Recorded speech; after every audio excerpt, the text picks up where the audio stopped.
አልሆነም። እድሜ እኮ እያለም ነው ብሄድም አስቸግራለሁ ብዬ ነው እንጂ እናቴም አባቴም ላይ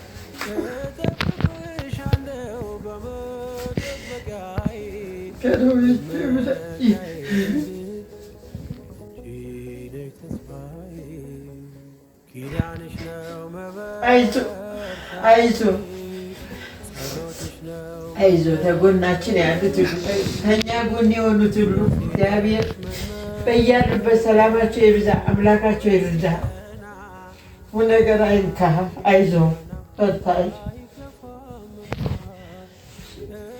ሀሳብ ቀሎ ትመጣለህ ብዬ አስባለሁ። ምኞቴ ነው። እግዚአብሔር ብዙ ነገር ይችላል።